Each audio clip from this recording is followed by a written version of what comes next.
So, hi, welcome to Noise Podcast. I'm Shane. I'm Glory. And we're here with Ryan from Mother Mother. I have some questions today about the upcoming album, Nostalgia. So, congrats on that, by the way. How do you feel about the response to the announcement so far?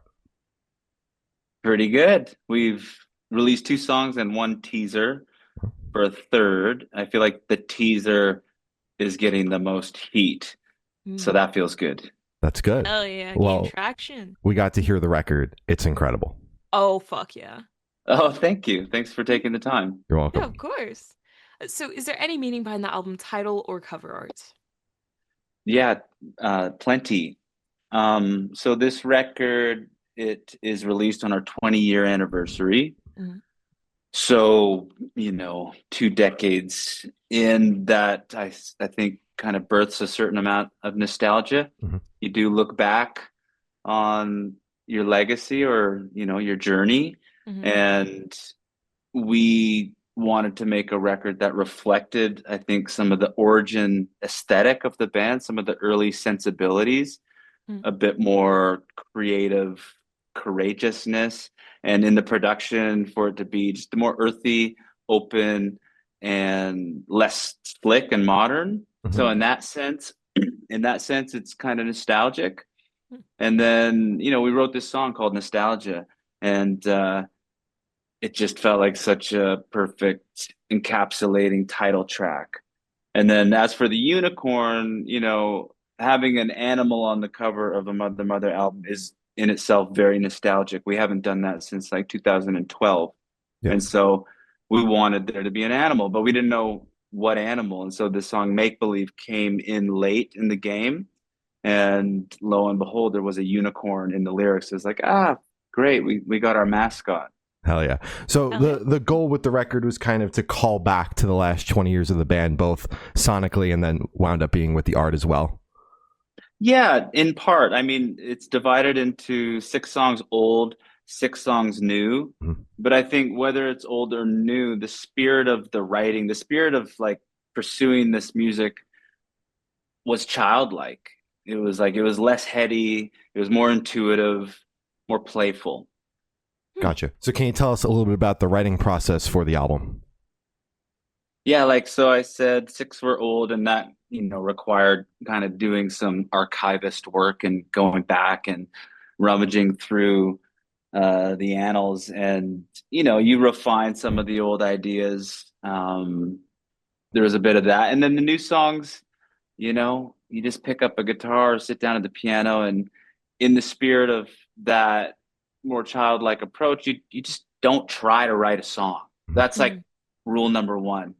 You just let something come through. Hopefully it does. And if you get that rush, then that's your indication to pursue it. And if you don't get that rush, then you move on to the next thing. And so I think whether it's this album or just this moment in time and moving forward, I certainly ruminate on that principle now more than ever. And so I never want to write another song again if it's premeditative or if it's an attempt to try and do something. I only want to write a song if I catch a rush and if I get that, magical feeling. That's the only springboard to launch from. Gotcha. Okay. So did you set aside time for writing this record, or was it all just kind of out of the blue? I feel like writing a song, and then you looked up and you had a couple songs ready, and you said, "Hey, guess we have a record." Yeah, well, I mean, to be honest, the record began as a deluxe version for our last record. Mm. So you know how bands, they like 6 months down the road they put out a deluxe album. Yeah. And I don't love deluxe albums because it just feels like you take the thing you meant to do and then you kind of mutate it by adding some songs at the bottom of the track listing. Mhm. Yep. And it's where like great songs go to be forgotten, like Exactly. track 16, 17, 18. Tragic. Yeah. I don't love it. Mhm. And so we began this process of making the deluxe version for Grief Chapter, but the songs felt so fresh and new and like their own identity. And so we're like, you know what? We don't have to make a deluxe version. Like, we're in control. We can say no to that and then just make a whole new album. And then 20-year anniversary, we see an opportunity here to do something special on this Advent, and so that was kind of how the album was born. Gotcha. Wonderful. And you mentioned including old songs as well. Can we talk about the process of going through figuring out which songs you guys are going to tackle and include on this record? Yeah, like there was two songs that our drummer has just been like pestering me about for 15 years. Mhm. Damn. Yeah. Finger is one of them, Okay. which That was one of is my a song favorites. like, oh, nice. Yeah, I just never thought we would ever release that song. It just seemed too audacious and bold. Mhm. But that is the very reason why we should, it's like Exactly. you kind of want to elicit a strong reaction. And so Ali is our drummer's name. He just kind of got the better of me. He's like, man, this is the time. Like we're doing this record that celebrates instinctively writing a song and not overthinking it. That Finger song, it came from that place. It's just so classic us. We got to do it. And I was like, I kind of acquiesced. I caved in, and I'm really glad that we did. Gotcha. Hell yeah. Makes sense. And what song off the record took the longest to write, and which one is your personal favorite? Longest to write. They all came quick. Um, and I think my favorite song is To Regret, is the song that closes the album that my sister Molly sings. And I love the song. I love her. Her voice is just so extraterrestrial and special. And I just love when a song happens. And that one, it happened. Um, we were missing the Molly song, and that was heartbreaking to me. It just felt like we were failing at making a classic Mother Mother record if we didn't have a Molly song. Yeah. But you can't force it, right? Like I tried writing some tunes for her to sing, and they weren't landing. And so it was Christmas Eve. We were mixing our records, so we're at the end of the Yeah. process, Mhm. and I heard this like loop coming off the train tracks, right here beside my apartment. And I'm often listening for industrial or just sounds of the environment. I Hmm. record them on my phone. And if I have a guitar, I'll pick up a guitar and I'll just start playing to the soundscape. And To Regret was written in that way. I was just playing to this mechanical loop coming off the train tracks. And I wrote the song in like 5 minutes, Christmas Eve, very melancholic, very like, reflective time where regrets bloom for Mhm. sure, the Yuletide. Yeah. And right away I was like, this is it. This is the Molly song.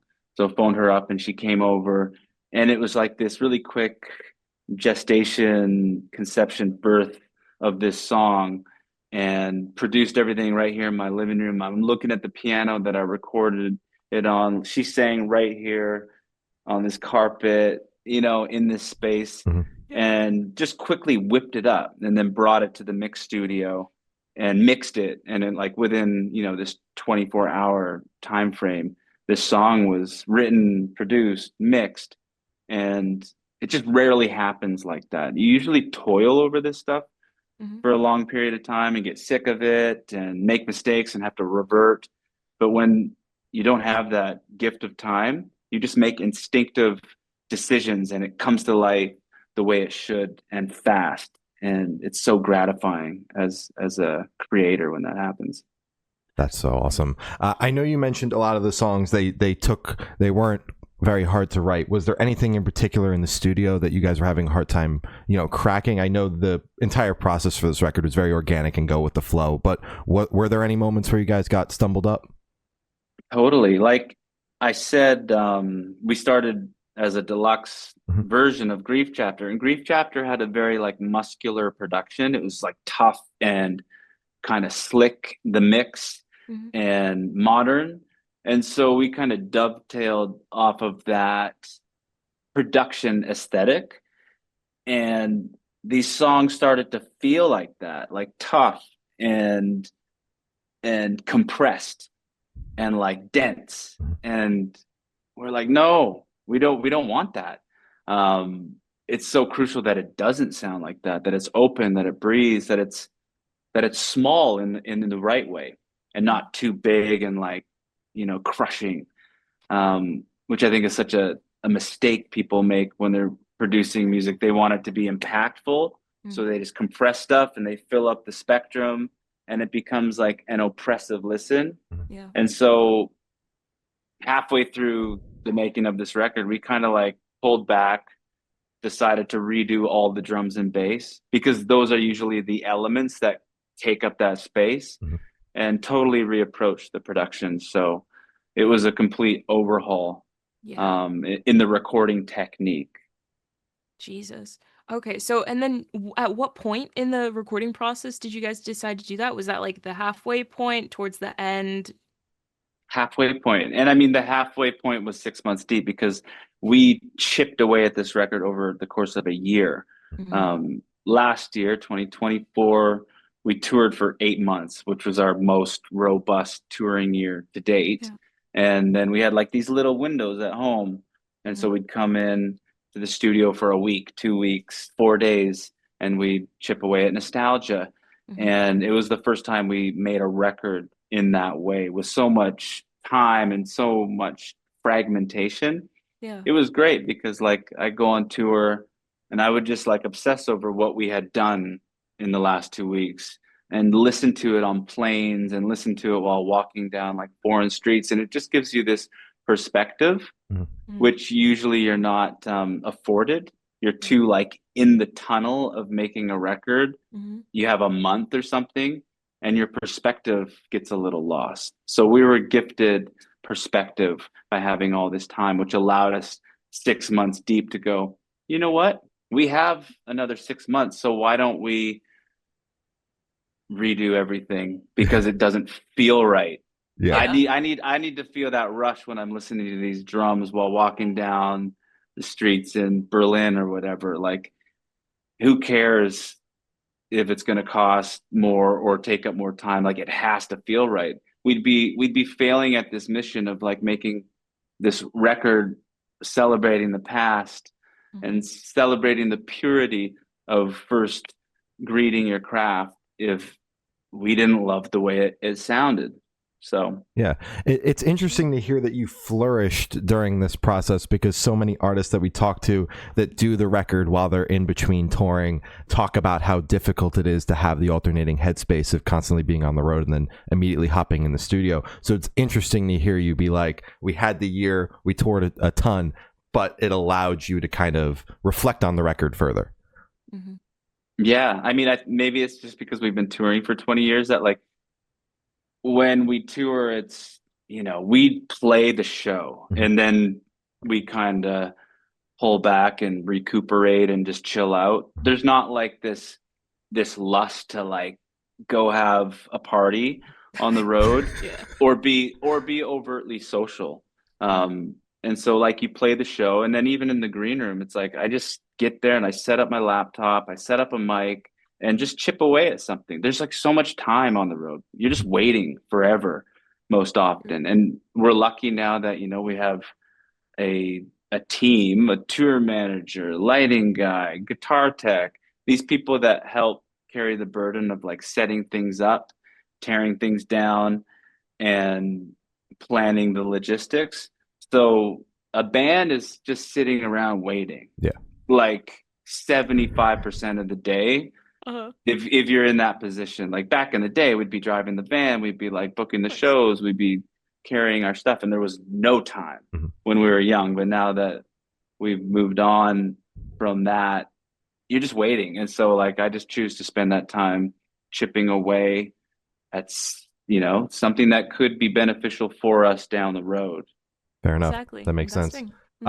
So how'd the track list for the album come about? Did you guys write the opener be the opener, close be a closer, shuffle it and see what fits? What was that process like?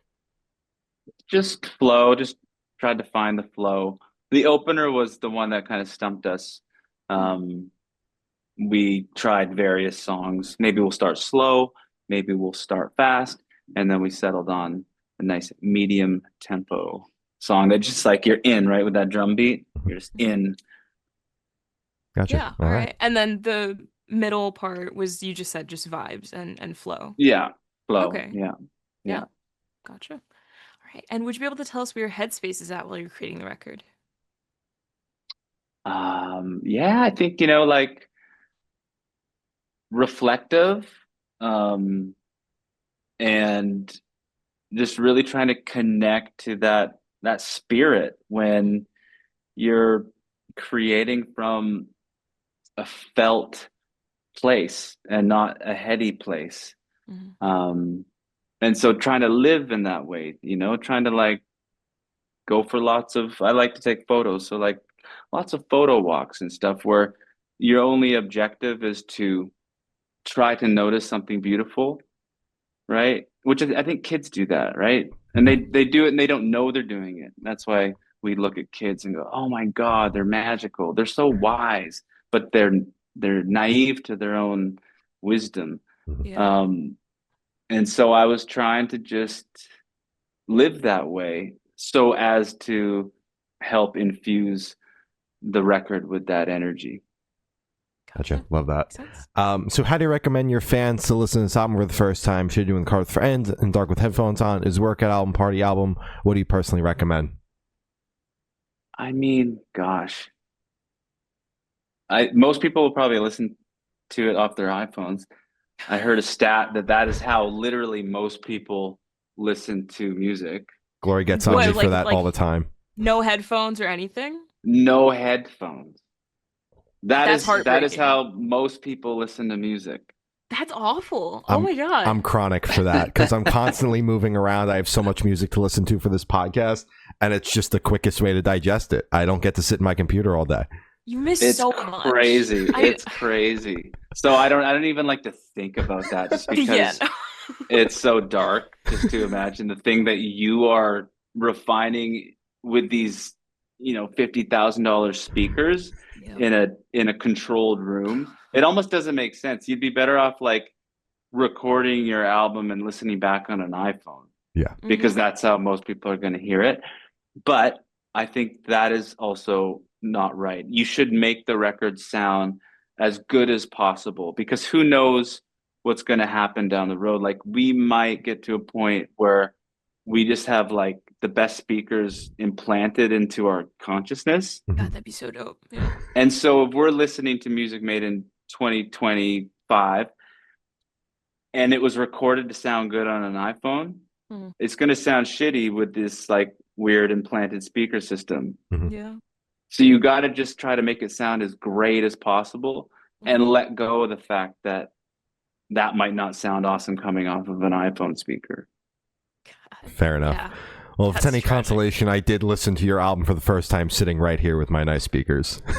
Oh, sweet. Good job, man. Jeez. Thanks for doing that. You're like one of 7 people.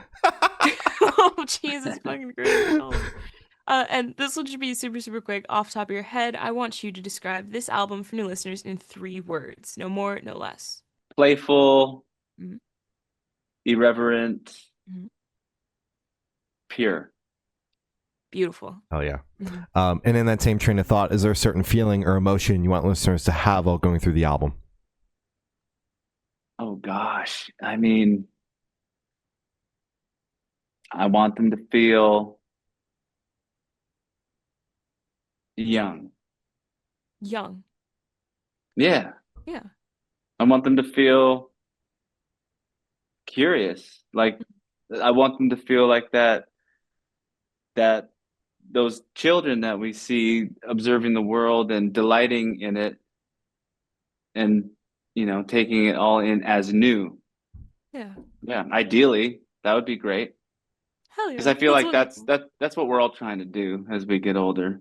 But we're Mhm. just so like corrupted by sameness and opinions and stances Mhm. that we forget to like marvel at a dancing leaf on a tree or like a cloud shape, Exactly. We need to go back to taking it all in. Yeah, because it's Admiring. amazing. Like the world is still a beautiful place, even though it's all messed up. Mhm. So then maybe Exactly. that's how they should listen to it for the first time. Remove distractions, put your headphones in, go outside. Mhm. Yeah, go on a walk Yeah. with your head with great headphones. Great headphones. State of the Yeah, art. not on your speaker. Not on your iPhone speaker. No, yeah, like you see people like listening in traffic, like in a busy street. That's too Yeah. much. Oh man. That's too I much. can't. I can't. That's no. Oh, so you draw the line there. That's crazy. All right. And are you able to touch on any particularly challenging or standout moments during the creation of the album, positive or negative?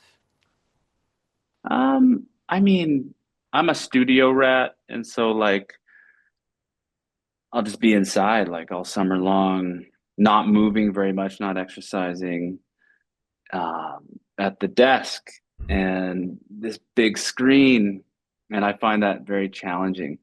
It's not good for the human animal to make records, Hmm. Mm-hmm. you know? Yeah. And so I do find I think I get more obsessive, which is odd. I thought maybe I would diversify my passion as I aged, as I matured, but I just get more obsessed with this thing. And so this record was probably like the height of all of that, just really laboring.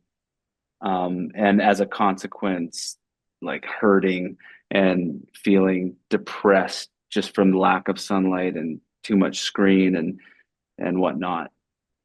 But the obsession means that you still have as much passion for it as you did 20 years ago. Damn straight. Yeah, and I find like the dopamine or like the fulfillment that you get from being passionate about something, it's more healing than the other stuff is damaging. Mm-hmm. Like if I was like exercising and eating well every day and getting my sun and working a job that I hated, I'd be more sick than if I was stuck in a studio, pale, anemic, and sore, Yeah. doing what I loved. You know what I mean? Exactly. Absolutely. Yeah. Happy as hell. Yeah, Yeah. happy as hell. Yeah. Yeah. Hell yeah. So for this question, I want you to picture you're on tour. You're at a gas station for a rest stop. What is your snack of choice? Chips. Yeah, like some chips. Yeah, who doesn't Chips. love chips? You got a Yeah, specific like flavor of chips? I mean sour cream and onion are Ooh. nice chips. Yeah, yeah. Um, you guys don't have ketchup chips, do you? My neighbor brought home ketchup chips from Canada. So Yeah. yes, I know them. They And are incredible. they make their way to the U.S. every few summers. I buy them up Yeah. crazy. I've recently started eating ketchup chips again, Mm-hmm. and they're crack. They're so good. They are. They are. It's like the vinegary, sweet. Man, I don't know. I never would have picked ketchup as like a chip flavor, but now it's like I'm missing it. Yeah. But it's at a home. It's at home kind of chip because if you're like Mhm. you coming back to the tour bus with like the red fingers and Yeah. getting that everywhere, you can be very unpopular. So Yeah. it's not a transient chip, the No. ketchup chip. Let's That's relax at fair. home, watching a movie. Yeah. Yeah. Exactly. Totally. Yeah. All right. And on the topic of food, if the band was a dish, what dish would the band be and why? Gosh, I feel like I need to appeal to our vegan bass player here. Yeah. Okay. God, what even is vegan? I'm trying to think of a dish. No meat, Oh no dairy, no man. eggs, no fish. Mhm. Damn. Yeah, I don't know, a veggie tray with hummus. Oh, But that's not us either. I don't know. That's a tough question. it is, yeah. So not appealing to vegan. What would you Okay. say it is? Yeah. Yeah. If that's a little You know, easier. I'm gonna appeal to a vegan. We're a fruit salad. Oh, Hell yeah. Like just yeah. exotic fruits, Mhm. like doused in lime, dragon fruits, watermelon, kiwis, pineapples. Um, yeah, just vivacious, technicolor Mhm. uh experience. I love it. Hell yeah. Hell Wonderful. yeah. And for the last couple questions, going to shift completely away from music and go straight to death row. Boom. So if you're on death row, what would your last meal be with a drink? Pasta? Okay. Yeah, with bread and like olive oil and balsamic, Oh, tiramisu for dessert, like just an epic Caesar salad. Um, Aperol spritz. So yeah, very ooh. Italian, I think. Yeah. You got a little theme Yeah, going. yeah. Yeah, Classy. that's good. Hell yeah. Good picks. with And extra Aperol. of course. Yeah, Hell yeah. Hell yeah. And if you could live in one fictional world for a week, where would you live? Narnia. Ooh, hell yeah. All That's right. really good. Turkish delight. Just a Yeah. bunch of cool ass people walking around. That'd be dope. Yeah. Hell yeah. And I've thought of asking the last question. Every single person I've spoken to have said that it is the most important question. What is your favorite color? Blue. People think it's the most important question. Yeah. Self-proclaimed. Interesting. Why? Shits and What giggles. what do you think it suggests about a person? Honestly, I like to see it how the person reacts because if a person like automatically dismisses it and it's like that's not important. You know, I'm an adult. I don't have a favorite color. We've gotten that one Mm, a couple of times and it's kind of like, do you not have like whimsy in your life? Can you not just kind yeah, of like become a child for a second and be like, "Oh, my favorite color's, green. My favorite color's yellow." It's just such a simple childlike thing that kind of I don't know, it makes a lot of people smile too because they're just like, "Oh, I haven't yeah, asked that in a while. That's cool." So I don't yeah. know. I like it And for that reason. it's not a stumper either. It's like, Yeah. it's not like what's your favorite fantasy realm to live in, Yeah. for sure. That one had you, huh? It did have me. What are your guys' favorite color? Bright yellow. I love bright yellow. Oh, cool. I say black, but Glory says that's a shade, not a color, so I say purple. Mm, Mm-hmm. okay, close enough. Yeah. Yeah, it does tell you a lot about how a person sees their own aura, I Mhm. find. Yeah, I like that. I Yeah, like that a lot. absolutely. So as I said, that's all the questions I have today. Is there anything that you would like to plug? Records out June 6th, listen on great headphones on a photo walk. Hell yeah. There All you right. go. Well, thank you, Style. It's been Ryan from Mother, and we have been the Good Noise Podcast.